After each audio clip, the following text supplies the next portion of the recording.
Hi everyone, welcome to this channel scholars villa. इस video में हम बात करेंगे क्लासिकल लैंग्वेजेस ऑफ इंडिया के बारे में।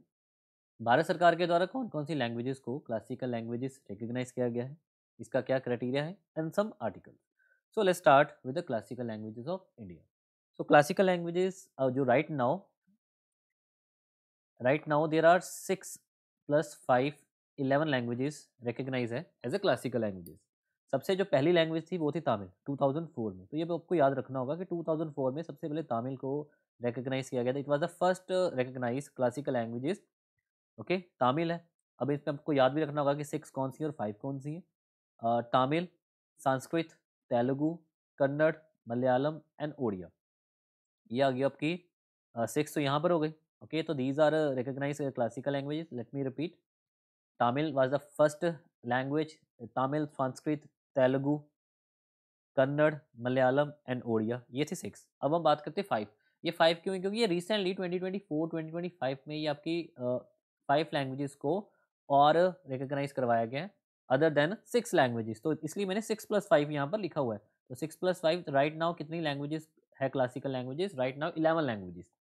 सो अदर देन 6 लैंग्वेजेस अब कौन कौन सी आ जाएगी? एक आ जाएगी मराठी, पाली, प्राकृत, असमी एंड बंगाली। ओके, तो ये आपको याद रखना होगा। ये 6 + 5 मैं फिर से रिपीट कर देता हूँ। तमिल, संस्कृत, तेलुगु, कन्नड़, मलयालम, ओडिया, ये होगी 6। जो रिसेंटली इसी साल आपकी 5 लैंग्वेजेस को और रिकग्नाइज करवाया गया वो है मराठी, पाली, प्राकृत, असमी एंड बंगाली। तो देर आर 6 + 5 11 क्लासिकल लैंग्वेजेस। अब हम बात करते हैं कि इसको ये क्लासिकल लैंग्वेजेस की रिकग्नाइजेशन मिलती कैसे है।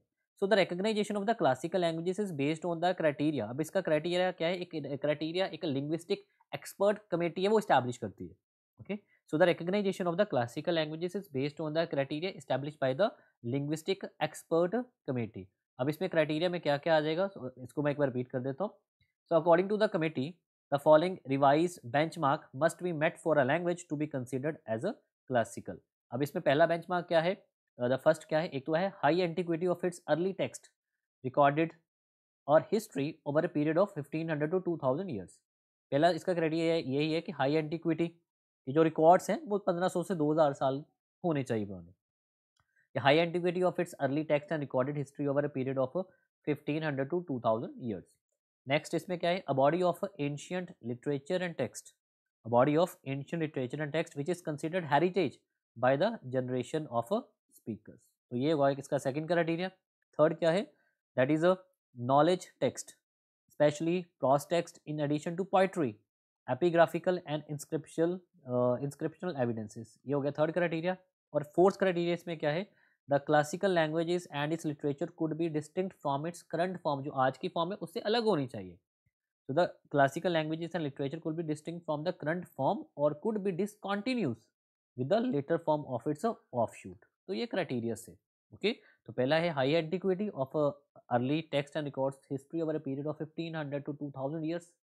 The second is the body of ancient literature text which is considered as a heritage by the generation of speakers। Third है knowledge text, especially prose text in addition to poetry, epigraphical and inscriptional evidence। And fourth one is the classical language and literature could be distinct from its current form and could be discontinued with the later form of its offshoot। okay, तो ये थे हमारे इसके criteria. अब हम बात करते हैं आर्टिकल 343 एंड 345 के बारे में।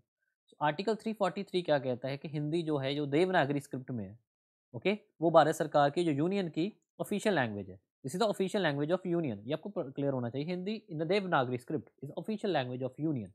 But but however english continues to be used as a official purpose until otherwise decided by the law। ये आर्टिकल को कौन सा कहता है? आर्टिकल 343 कहता है कि हमारी जो ऑफिशियल लैंग्वेज है वो हिंदी है, बट इसके साथ साथ इंग्लिश भी कंटिन्यू रह सकती है जब तक कोई एग्जैक्टली लॉ पास नहीं होता, लॉ के द्वारा डिसीजन नहीं लिया जाता। And parliament authorise the continued use of English for is official purpose by the enacting legislation. Okay, तो इसलिए पार्लियामेंट में इंग्लिश प्रॉपर यूज की जाती है। और इसके बाद आता है आपका आर्टिकल नंबर 345। 345 आपका स्टेट का है। जैसे 343 यूनियन का, वैसे 345 का स्टेट का है। That is a state legislature are allowed to adopt any official language for the state.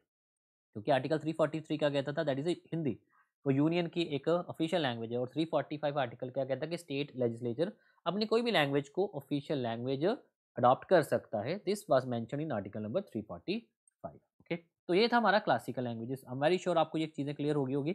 आपको तो पहले एटलीस्ट कम से कम आपको 11 लैंग्वेजेस याद रखनी होगी, जो सबसे पहले मैंने आपको बता दिए। तो ये देखो, तमिल है, संस्कृत है, तेलुगु है, कन्नड़ है, मलयालम है, ओडिया दे होगी 6। उसके बाद मराठी, पाली, प्राकृत, असमी एंड बंगाली। होप ये वीडियो आपको अच्छी लगी होगी। So this is for today this video. Thank you.